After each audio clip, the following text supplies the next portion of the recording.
So, what we people are doing, whether it is formal place or informal place, we empower bystanders. How do you approach the invisible but powerful zone of ragging? The person who's getting ragged is having a strong social pressure over there. How have you turned it from a battleground to a bonding experience among new and senior students? Digital ragging is ragging. That we are having zero tolerance for ragging. With external agencies, NGOs, or even ex students, as you mentioned, the alumni?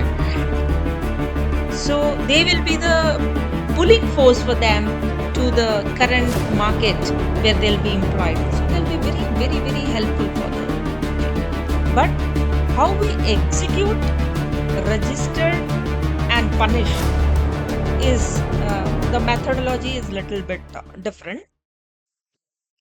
The true intelligence lies not in knowledge, but imagination. Hello and welcome to the Zero Hour, an initiative by SOA Administration, supported by SOA Photography Club, and powered by SOA English Café.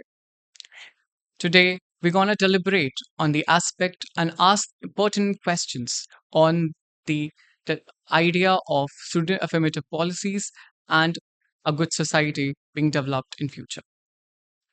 Today, we have with us Dr. Renu Sharma ma'am, Additional Dean, Student Affairs, ITR, Faculty of Engineering and Technology, Siksha O Anusandhan, Team Dewey University. Ma'am, going forward with the first question, how do you approach the invisible but powerful zone of ragging in informal spaces like common rooms or student community meetups? Thank you, first of all, for inviting me for this podcast. This is a very nice topic what you have taken, which need to be addressed. This question, what you have asked, invisible but powerful zone of ragging, it's really, really true that these spaces are oftenly outside the official security. So the person who is getting ragged is having a strong social pressure over there. So what we people are doing, first of all, we empower bystanders. Like they will know the intervention strategies, and student allies they can diffuse situation at early stages.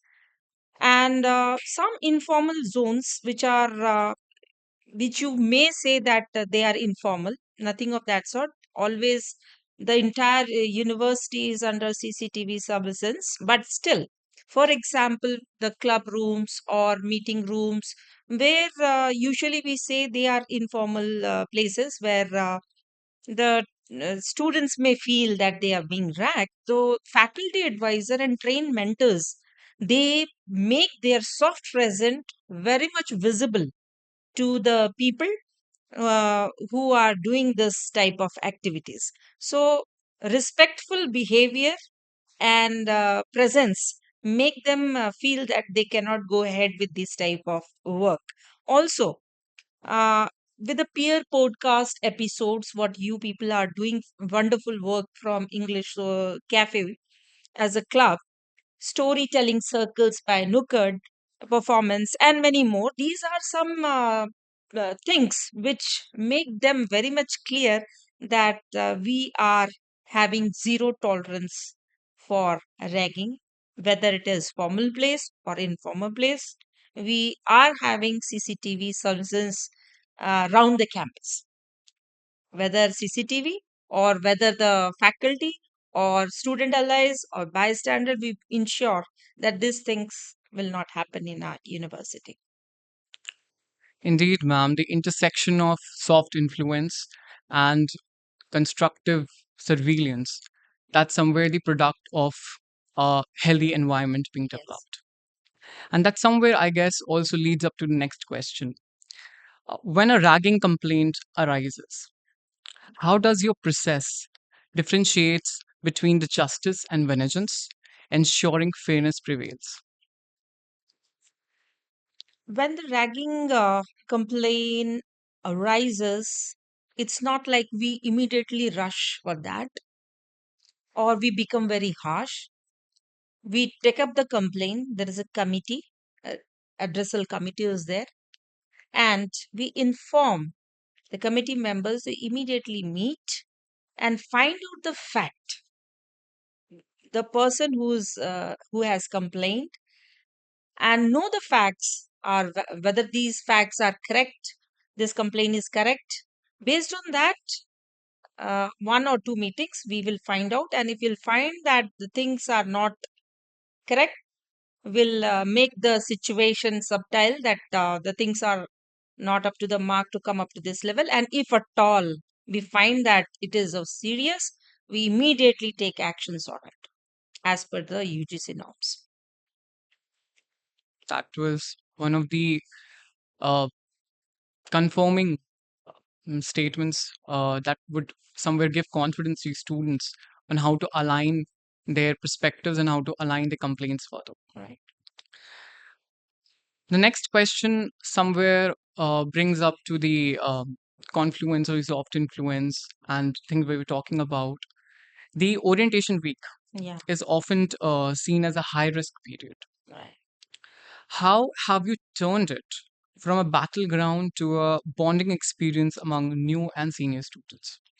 Yeah, orientation week can be a high risk, uh, but it's also an unparalleled opportunity for the students, those who are coming to the campus. And I would like to say that it is a culture of respect where juniors, I mean, the freshers will build up with the ecosystem of that university.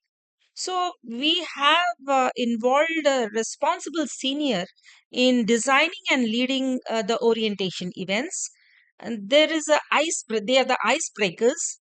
We provide campus tour to the students, skill workshops, and all these things are being very well navigated by our students clubs only. We usually have an open mic system. We usually have storytelling systems where they show creativity with empathy, reduces fear for the students those are coming to this university, but building early emotional connections. Orientation, I take it in that way. Also, there is a clear message from the leadership right from the day one itself, including Honorable Vice Chancellor Sir, Professor P.K. Nanda Sir, Dean, Faculty of Engineering, and other faculties. They send a strong but very warm message to the freshers that this is the place for the mutual respect and inclusive growth. So students see there is a strong bonding, and they never feel that this bonding is coming at the cost of someone's dignity. So we do have a peer mentorship programs too. That mentorship creates a protective layer against ragging. So, when we talk about fun, not fear, then there comes non hierarchical team building games like that. So, we create an environment where the students will be free and open, fearless education. And celebrating positive senior roles, if you look at, they recognize and appreciate seniors whenever they are coming to the campus, and rewards pro-social behaviors. We also see that seniors are not seniors; they are rather what you say. They will be one's alumni, so they will be the pulling force for them to the current market where they'll be employed. So they'll be very, very, very helpful for the juniors. This sort of structuring of accountability somewhere also brings up a healthy environment in future. For it also sets up the foundation for a future society in the well-being. Any society that is based on accountability, there also lies a line of rules and regulation that structures it, and that somewhere follows to our next question. Uh, what protocols are in place to create resident advisors or student representatives who aren't just authorities but trusted mediators within the hostels? Yeah, excellent question. It is goes with the very near to my heart. Peer lead interventions, if you look at the resident advisors or the student representative, if you look at, they are the trusted mentors and not just perceived by authority figure within the hostels. We usually have a transparent and inclusive selection process for them. We don't take them as it is. We usually have a process of selecting them. So it is mandatory certain qualities required in them, like empathy, and they should be ready to resolve the conflict with no time, and they should be active listeners. They should de-escalate the tech. They should know the de-escalation techniques. Some point where there is a hot discussion, like between the students, maybe on some matter, they should know that technique, how to de-escalate that technique. And first of all, they should be mentally and physically sound people. They should know that all the anti-ragging laws and support system. So we usually train them in that line, and they are the first line mediators. And looking at the visible allies, yes, they are not the distance observers. They are very, very from very near. They are observing our students. That was indeed a very soothing reply. I must say that would somewhere give a strong faith in the student bodies for their own existence at the Yeah. same time. Like they are coming, leaving their home and coming to a new place. So emotional literacy Emotion. is also a part. I'm not talking about emotional intelligence. I'm talking about emotional literacy. Knowledge is also being provided these RAs. Yeah. Emotional literacy. And that somewhere also, ma'am, I would say would lead us to the next question as how the world is changing and the forms of this particular behavior is metamorphosizing in different aspects. Uh, Digital rag is a new frontier. What have you observed about online hostility and how are you evolving policies to address this shadow zone? Yeah. Very timely and very crucial question. Digital ragging, ragging is ragging, whether it's digital, online, or offline. So the rules are same for it. There is no change in the rule, but how we execute, register, and punish is the methodology is little bit different. Like platform, it's just a platform shift, nothing more, not behavioral shift. It is a platform shift. So if you look at the language, may appear a humorous or informal if somewhere. Intent and impact of remaining harmful, body shaming, or something like coercive dares, or anonymous trolling on the digital platform. Powerful authority has been given to all the anti-ragging committee members to tap it, register it, and through a proper grievance addressal cell, it will be given to the cyber security.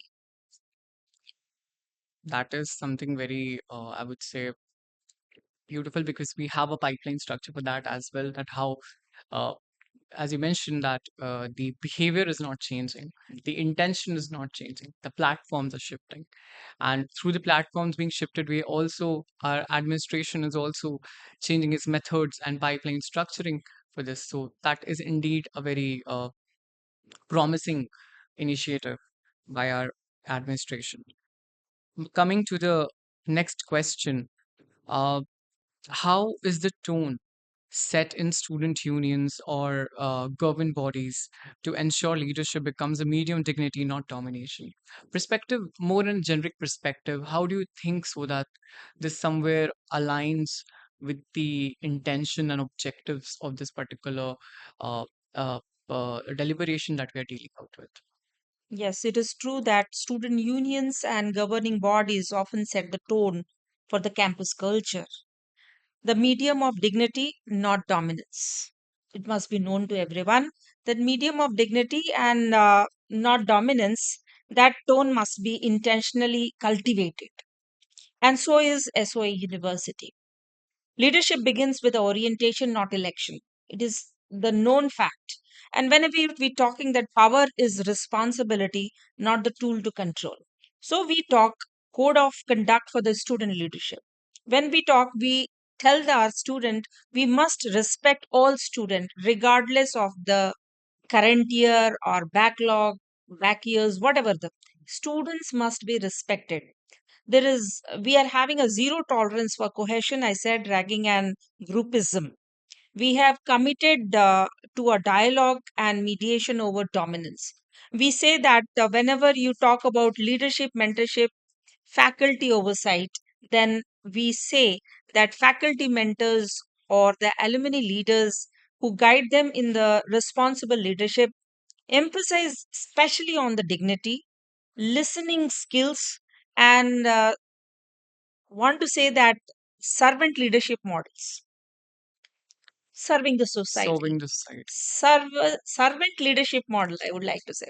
And we have a regular student body dialogues where authority is exercised transparently and with definitely accountability. It's leadership with not over peers. So recognition and compassionate leadership is one of the feature of our university. Indeed, ma'am. Soft skills like uh, the ability to understand the key, that is empathy, having that inculcated inside yourself, and that making it the leading factor of a behavior, somewhere indeed make us better as humans. Yeah. Ma'am, my next question would be dealing out with the context that how the approach is beyond the campus and somewhere the external factors involving the campus misbehavior or somewhere the misalignment of the objectives that we're dealing out with.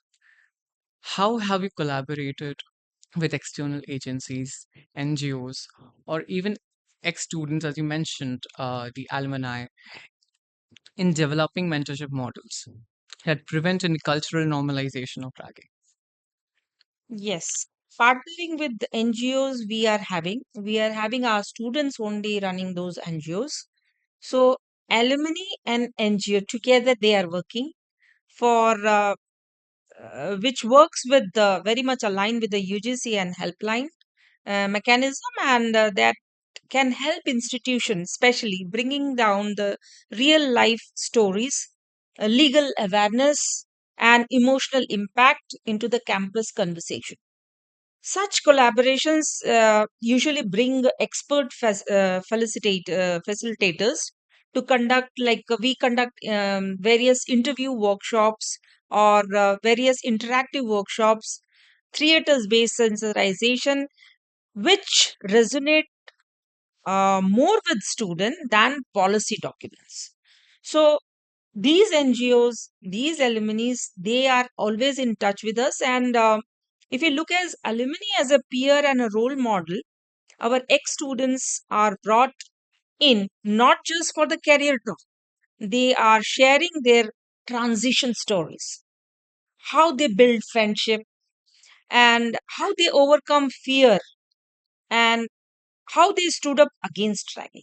So, this is a clear message that they are senior, they know how to tackle that situation very positively. And institute have established alumni-led mentorship cells, that is SOA alumnus, and where the juniors can reach out to the seniors from past batches for neutral guidance. And industry mentors and culture reset is also there with us, where young professional and reputed companies as a mentor help shifting a focus from hierarchy to growth. Also, cross institutional dialogues also helping the students to build a campus ragging free, and such a ecosystem is evolving where toxic legacy is no, so to say, zero tolerance to end to ragging. Yeah. Thank you so much, ma'am. These were with today's questions.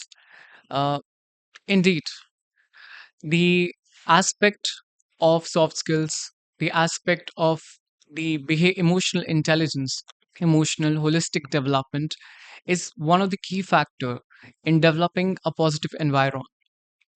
When we talk about student societies, when we talk about the culture being developed, it is the students and the relationships between the students which becomes the key factor of any such behavior or crimes, or in a way that somewhere facilitated. So, as we were with Dr. Renu Sharma ma'am, and she enlightened us with the idea that how student bodies can be channelized in a way to structure a positive society, not only in the campus, but beyond the campus. Thank you so much, ma'am. Thank you. That's all for today's episode. We will meet in the next episode, sure. Thank you. Thank you.